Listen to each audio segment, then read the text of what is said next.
big difference. Just kind of get used to the timing of it. Speaking of kicks, I guess now it's a legendary kick. Leon Edwards. Yeah. Kamaru Usman. Yeah, it's beautiful. It's a beautiful setup. Like, explain that setup to me. So basically, he got him to keep slipping. So he kept throwing the cross, and he kept noticing that Kamaru Usman was using that boxing slip, and that's where the boxing comes into play. It's so much different. People always say, "Oh, like MMA guys don't have hands." It's not that they don't have hands. Like if you watch me box, and then you watch my MMA fight, my style completely has to change and adapt to the MMA aspect because I can't use that same kind of, Floyd roll, Canelo roll. You can't use that because you get kicked in the face. So Leon Edwards kept throwing that right hand, and he kept noticing that Kamaru Usman was dipping his head, doing a beautiful job getting out of the way. In boxing, he would have slipped it. Beautiful. And then he just kind of threw it out through a halfway cross where he got Kamaru Usman's attention with it. Kamaru slipped and threw the kick. Caught him right on the button. Is that one of the examples that boxing muscle memory will hurt you in an MMA fight? Yes and no. As long as you kind of keep it in your mind when you're in the boxing ring, when you're doing boxing sparring, you keep it in your mind that those kicks could be coming. So I'm going to use a little tighter of a defense instead of kind of slipping and parrying here. I'm going to use a tighter defense. I'm going to slip this way. I'm going to make sure my hand is up. So if that kick comes, at least I can take some damage off of it with my hand. Can you use high guard in MMA? Yeah, for sure. You can use high guard. When I do MMA, you'll see me use rolls, you'll see me use high guard, you'll see me use slips. But if I notice that a guy is throwing a lot of kicks, guy has a really good kick, I'm not going to be using it as much. Styles make fights. It all depends on who I'm fighting. If I'm fighting a guy that uses mostly boxing, I'm going to slip, I'm going to roll, I'm going to catch, I'm going to do all my boxing defenses.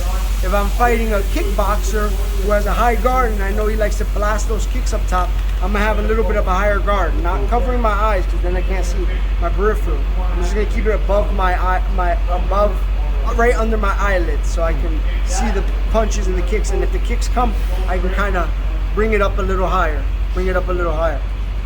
So I don't want to be too high where I'm blocking it because then I can't see the kicks coming. I just want to be right under it, and then if they come, I can pick it up.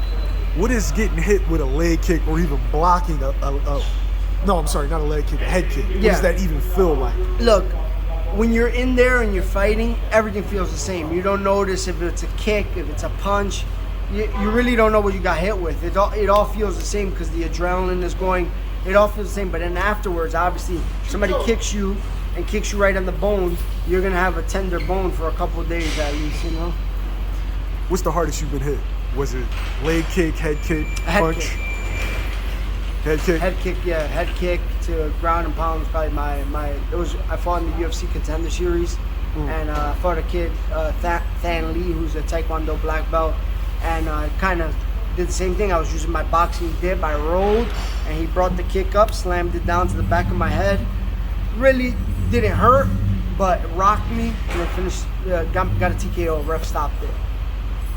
That was probably the hardest I've been hit, probably, based off getting hurt or rocked, Now, in that Usman fight, you consider that a lucky kick or that was just strategic? Like, he sat on that for the whole camp? Yeah, look, I don't believe in lucky kicks or lucky punch, lucky kicks. Like, I don't consider it getting lucky because we train everything. We train every possibility to land this punch, If he threw one kick in his camp, then he trained to throw that kick. Then obviously it was a game plan, If you threw an elbow in camp and you land an elbow and knock the guy out, that's not a lucky elbow because you practiced that elbow for camp. So if you land it, it's because you practiced it. Now,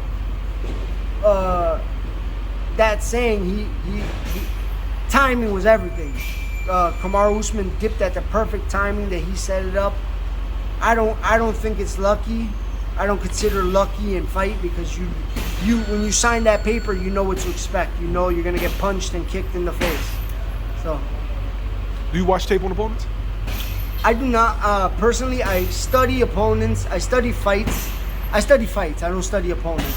When I'm fighting, I don't like studying my opponents because I don't really worry about what they're gonna do, because I'm gonna lay out what I want to do. I'm gonna perfect what I want to do. I'm gonna beat them up and do what I do best. Now, when it comes to outside the camps, I'm always studying film. I'm always learning how I can improve.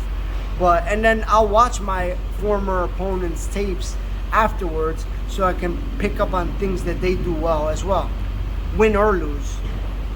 But I don't like watching my opponent's tapes during camp because I don't want to be too concerned on what he's gonna do.